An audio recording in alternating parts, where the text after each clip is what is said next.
Hello friends, welcome to my channel. My name is Rahul. आज हम बात करेंगे वेट गेन के बारे में। कुछ लोग जिम जाते हैं और काफ़ी एक्सरसाइज करते हैं और उनकी मसल नहीं बनती, और कुछ लोग होते हैं जो हमेशा पतले रहते हैं और उनकी बॉडी ग्रो नहीं करती।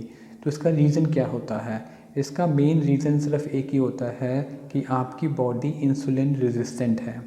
इंसुलिन रेजिस्टेंट आप ऐसे समझिए कि जैसे आप एक्सरसाइज करने जाते हैं, जब जिम करना शुरू करते हैं, वर्कआउट करना शुरू करते हैं, तब आपकी बॉडी हार्मोन्स रिलीज़ करती है, ग्रोथ हार्मोन्स।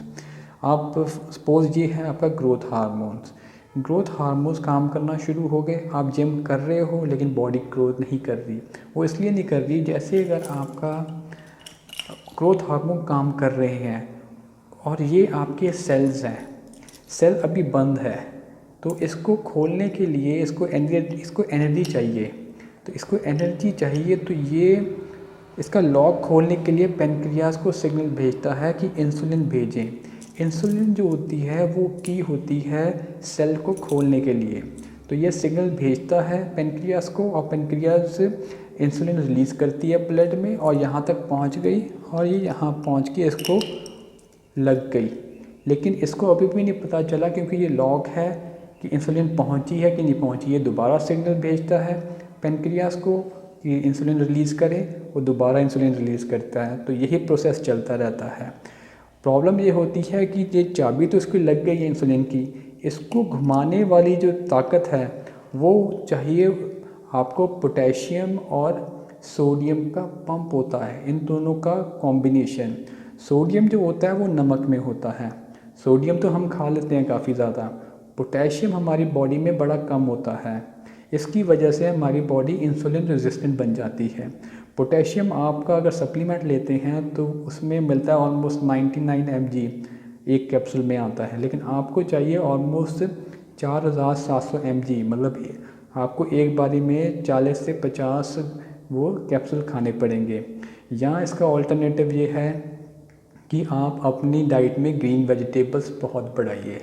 तो जैसे ही ये पंप अगर आपका ठीक काम करता है तो ये ऐसे ही आपका खुल जाता है लॉक सेल्स का। जैसे ही सेल्स का लॉक खुल जाता है तो अब इसको सारे अमीनो एसिड जो आप डालेंगे वो पहुंच जाएंगे अंदर, सारे विटामिन जाएंगे, सारे मिनरल जाएंगे, और आपकी बॉडी ग्रो करना शुरू करेगी। तो प्रॉब्लम सारी ये है इंसुलिन में कि आपका इंसुलिन ज़्यादा है। तो उसको ठीक करने के लिए या तो आप पोटेशियम लेवल अपना बढ़ाइए, या आप अपना कार्बोहाइड्रेट इंटेक कम करिए।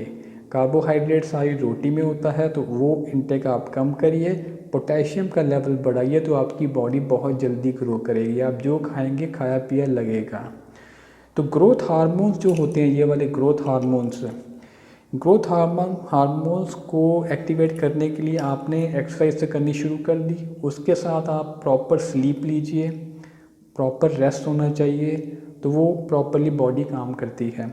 इसके साथ आपको हाई अमाउंट ऑफ प्रोटीन नहीं चाहिए होता, मॉडरेट अमाउंट ऑफ प्रोटीन चाहिए होता है, उससे भी बॉडी ग्रो करना शुरू हो जाती है। सबसे इम्पॉर्टेंट है पोटेशियम और सोडियम का पंप, इसका कॉम्बिनेशन मेंटेन होना चाहिए।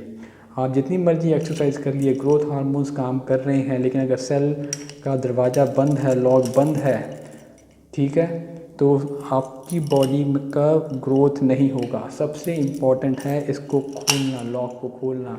ये सिर्फ जिम वालों को या जिम वालों को ही ज़रूरत नहीं, हर एक बंदे में ये, स्पेशली इंडियंस में इंसुलिन रेजिस्टेंस बहुत होती है, क्योंकि इंडियंस जो हैं बहुत ज़्यादा नंबर 1 है इंडियंस से शुगर कंज्यूम करने में। हम इतनी ज़्यादा दुनिया में शुगर खाते हैं, तो ये सबसे बड़ा रीज़न है कि हमारी बॉडी ग्रो नहीं होती, स्पेशली इंडियंस की। वो हमेशा कमज़ोर पतले से रहते हैं, क्योंकि हमारा इनटेक, कहते हैं हम सब्जियां खाते हैं, लेकिन हम सब्जियां बहुत कम खाते हैं, हम चीनी बहुत खाते हैं। तो सबसे इम्पॉर्टेंट है पोटेशियम और सोडियम का कॉम्बिनेशन। जब तक वो प्रॉपर नहीं मिलेगा तो इसका ये लॉक खुलेगा नहीं, और आसपास आपकी इंसुलिन बढ़ती रहेगी। इंसुलिन बढ़ी हुई आपको प्रॉब्लम वैसे क्रिएट करती रहेगी। तो आपको मेरा आज का टॉपिक कैसा लगा? आप इसको लाइक करिए, शेयर करिए और सब्सक्राइब करिए। Thank you.